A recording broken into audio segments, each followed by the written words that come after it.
I've been a NEET for about most of my life, honestly. I worked at Tim Hortons for 6 months or something like that, stacked up a few $1,000s, spent all that money on weed.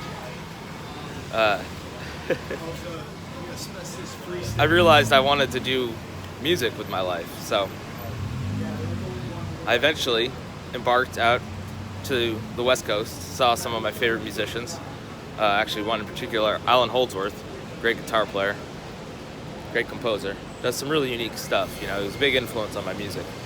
And through this whole journey of being a NEET, being not in employment, education, and training, being self-employed and self-educated, choosing that path for the last 10 years has been a very fulfilling journey, a very glorious journey. Despite all the hardships, what I'm realizing is I played the long game and invested in myself, invested in the development of finding the truth, honestly, and that is actually what ultimately ended up leading me to find God. Being a NEET and having the time to read the Bible actually led me away from death entirely, because not knowing God, even though I was doing the things I wanted to, having all this free time but not using it correctly, that was the problem. We want to be doing things of true value with our free time. We want to be doing good things particularly and avoiding evil things, because we do have a reputation in this world. And it says in the Bible, having a good report of them that are without, that them having nothing evil to say of you may be ashamed. That's a good verse. And I've memorized hundreds of Bible verses now. I know whole chapters now, and my mind has gotten stronger. My soul has been saved. That's the most important part. But yeah, it helps with your memory.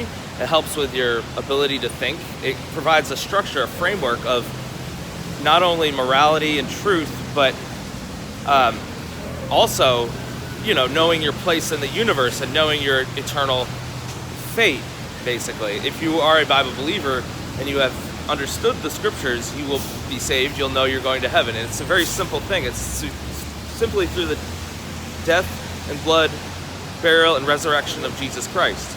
And it says it. Read 1 Corinthians 15, 1 through 4 in the King James Bible, and check out Ephesians 1, 7. Those are just two sets of verses I would like you to read, just so I can prove to you that it truly is by the grace of God through Jesus Christ and his blood atonement for us, his death, burial, and resurrection. Taking that time out of my life to just read the Bible was the most important event in my life, and I couldn't have done that if I was so caught up in the material things of this world. So I'm so grateful for all the circumstances of my life, for all the perspectives I've been given, for the understandings that I've always had, the fact that I always disliked this system and I never wanted to be a part of this system that yields no fruit. It seems to be a waste. I was thinking of playing the song Mad World soon. That's a great song, so I'll be posting that soon too. I post music on my channel, so this is what I do. I've been posting music for over 10 years now, and there's that social stigma against not wanting to be a part of the wage cuck society, of being a wage slave. And my friends, they I feel like they respected me more when I was a wage cuck, and I could have been continuing to do that. And I do look back and I do wish, because I'm 31 now, I do wish that maybe I had actually wage cucked for a little while and then gotten my money together so I could actually invest. But looking back on it too, I did spend a lot of my time honing my music, trying to explore more musical ideas, and there was some fruits that came from that. But the problem is my soul had not been right yet. I hadn't gone through certain experiences leading me to the understanding that there is a God, because especially when you're a homeless NEET, you're basically throwing your fate to the wind, and your fate is in the hands of God at that point. So I ended up finding out through this whole process of living on the streets of San Francisco for like 3.5 years, and then traveling back and forth from Maine to California once, or twice or something. And I also traveled the West Coast too. I was up in Seattle for a little bit. I went to Oregon for a little bit. West Coast is pretty interesting, pretty bad out there too. A lot of people are on drugs, the meth addicts, the crackheads, the dope fiends, these homeless people. It's becoming a huge problem out there, and it wasn't as bad as it is now, even when I went out there. So I guess I'm glad I got the experiences that I did while I was out there, while it's still relatively livable. But I got a scar while I was out there. You see that right there? Somebody punched me while I was sleeping on the streets of the Castro. It's a rough life. I had like I said, I was throwing my fate to the wind. It was in God's hands, really, though. At that time, though, I had to sort of just not give a fuck. But there were some certain events that happened in my life that led me to believing in God. So I kept seeing coincidences and blessings that were perfectly timed. And I do want to talk to you about some of these, because these have happened to me as I've continued my NEETdom, my homeless NEETdom, being a homeless NEET. It's allowed me to keep seeing a lot of these things happening, a lot of these blessings, because one time in San Francisco, my guitar got stolen, and the loop pedal. And the person who stole it sold it to the same store that I bought it from. And I happened to, about a week later after it got stolen, stumble upon the guitar that was stolen in that same store, because I walked in to play music or something. And it was a complete miracle. It was something that really did impact me very much. I played down in Hollywood too, and I had a girlfriend at one point too.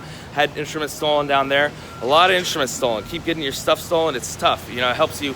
Maybe one positive from that is it helps you not be too attached to material things, but it also, I'm looking forward to having a nice place to live and a piano and nice keyboards and nice musical instruments and good food. I'm looking forward to all that. I'm continuing to invest, and I do a little trading. I've made some money trading. I made some bad trades recently, but my wealth went up from $100 the beginning of 2021 with the help of the stimulus checks. It's now around $4,000 in equity, and a total invested about $7,000, so 7.5, and so that's not bad. I've been blessed. And one of the other experiences that led me, that just confirmed, actually, because there were so many things that kept confirming the Bible to be true. What you have to do is read the Bible, and you'll start seeing all these things happening in your life. And giving you the moral framework and that ability to differentiate right from wrong, because that is such a huge, important part of our life. It is important to walk the righteous path, So it's funny how people say NEETs are like the modern day monks. So that's kind of what happened to me. I stand out here with Bible verses. Over the last few years, I would be writing my Bible verses. I would write Bible verses and I'd have them on a piece of cardboard. So I have my Bible verses out for people so they can read them, the ones that I selected, and I'm able to share the good word of God, It talks about in the Bible, holding forth the word of life, So I was compelled by the Spirit to do that, and this is why I talk to people about Jesus in the Bible, because I'm compelled by the Spirit now to do that. But this whole change, it all happened around the election of Trump, interestingly enough. And so it's funny how the whole NEET meme uses the Pepe the Frog meme. It's just a very interesting, and again, this is how I know it's part of God's plan, It's not just all coincidence. Like, I prayed for Donald Trump to get elected because I started to realize, this is part of why I started reading the Bibles, I started to realize that the left and the direction that this world is going is actually satanic. Like, literally so horrible, so evil, unbelievably evil, unspeakably evil. And there's some things that, you can look up the evil, satanic, deranged shit that the people in power have been doing. It's not a fun topic, but it is real, and it needs to be confronted by our society. And the first place to start is with you. But that's not the main focus, though. The real focus is knowing Jesus, because their only hope is Jesus, and the only chance of them ever changing would be if they found Jesus. But a lot of these people will never change. This is why God created hell, because they're going to stay evil, and God has seen every moment of their lives. And there is a reason for everything, So the fact that God called me to be a witness for him, it was for a reason, because there actually is a heaven and a hell. Have a blessed day, fellow NEETs.